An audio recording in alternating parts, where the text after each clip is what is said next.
I'm Owen Bigland. This is the Inside Edge video blog. Hope everyone's having a good summer. It's Saturday. Do a pretty quick blog here, one of my standard kind of motivational ones. Talk a little bit about some stuff in the news, a little bit of a mixture of different things here.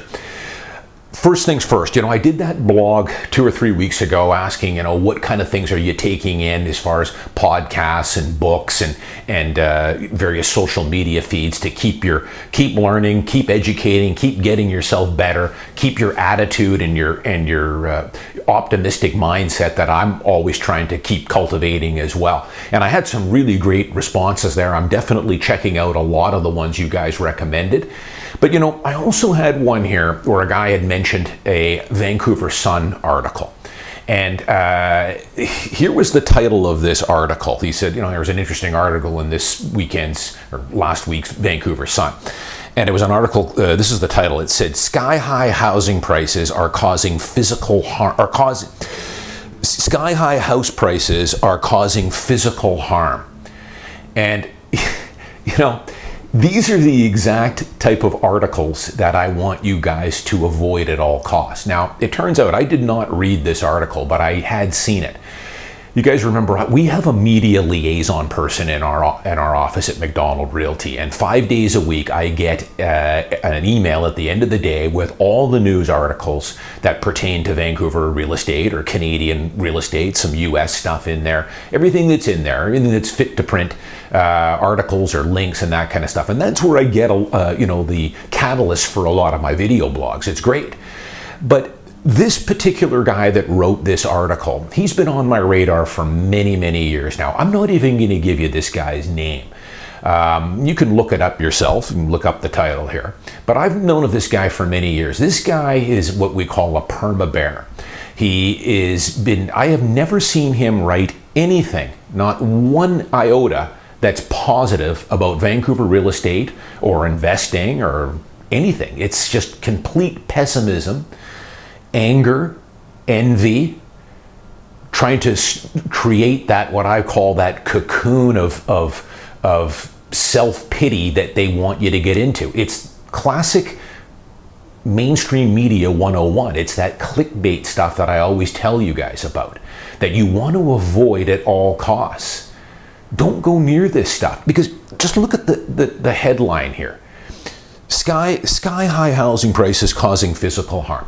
So something that I learned from one of my early mentors in New York City, very successful guy, told me a long time ago, and thank God he did. He said, when you see news, and he was the one that was kind of first educated me on, the two sides of the media and how you want to stay focused on getting better in life and tune out a lot of this negative stuff. You can pick this up right from the title. Ask yourself before you even read something like this, is this going to make me better? Is it going to make me stronger? Am I going to learn something from this? Or is an article like this meant to create or stir up anger or resentment or envy or the woe is me, or put me into that cocoon? See, it's not me. There's other people that are feeling psychologically stressed from this as well. Listen, they very well might be. I'm quite certain that it's life isn't easy. It's tough, especially tough living in an expensive city like Vancouver or 50 or 60 other cities that are expensive, real estate wise and just cost of living. But as I pounded home for 10 years here and in my book, you're going to have to work at it. Nothing has changed over the last 30 years. If you want success in life, whether that's living in Vancouver, buying your first home, whatever, retiring early, you're going to have to bust your ass for it. It's not going to be given to you. So these type of articles, as I've often said too, they're like shooting yourself with a bad drug is what it is. You may as well just shoot yourself with heroin or something reading these articles. You're not going to get anything from it. It's going to stir up these negative emotions, the envy, it's not my fault, get you into that cocoon of self-pity. See, we're not alone.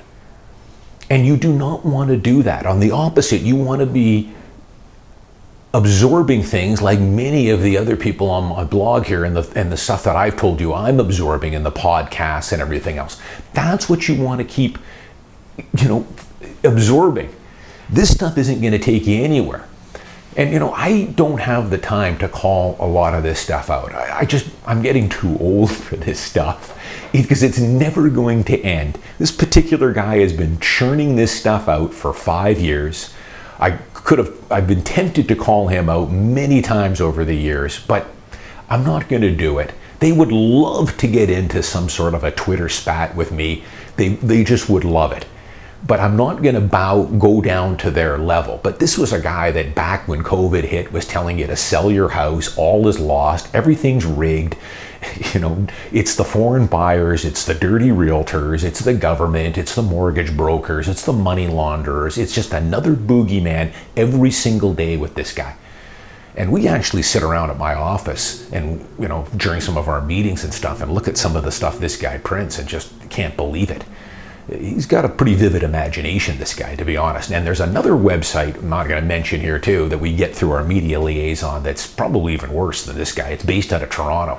And again, if people dug a little bit deeper and realized who these people are that are churning this stuff out, there's always a story there. Tough to undercover, though, because they're under this cloak of anonymity, a lot of these people.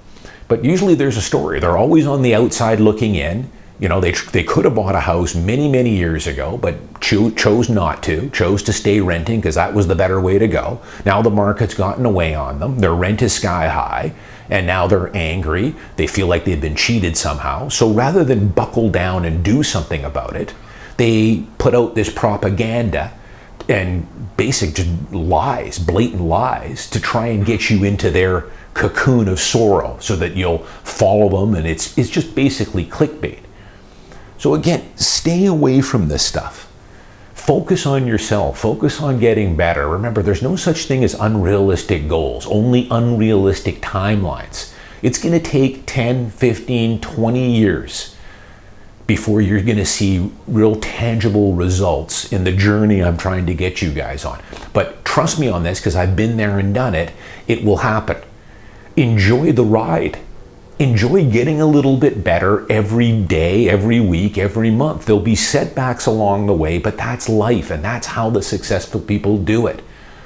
The final thing I love to tell people, too, that I've been bringing out here is, remember, people are exactly where they want to be in life, whether they'll admit to it or not.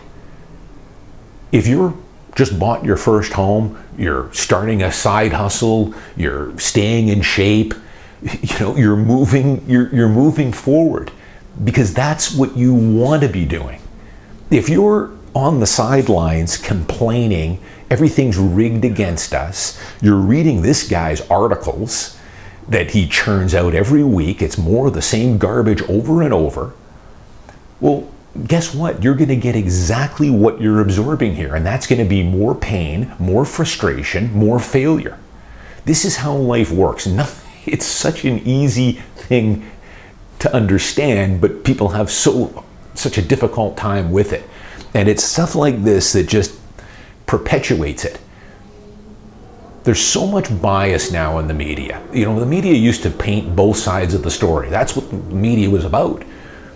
Ask yourself this, how many positive, what real estate can do for you, what investing your money in the stock market, investing for the long term for retirement. How many positive articles and feel-good stories do you read about that? Not many. The negative stuff outweighs the positive, I think, probably 9-1.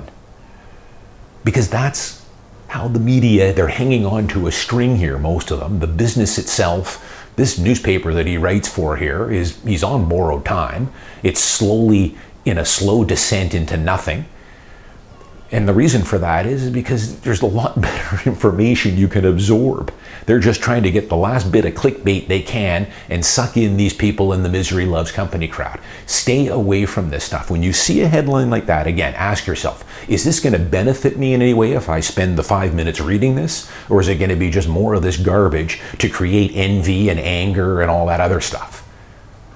Just move on from it. Focus on yourself, try and get better, stay positive, be a far better outcome for you. I'm Owen Bigland. Enjoy the summer. I'll see you next week.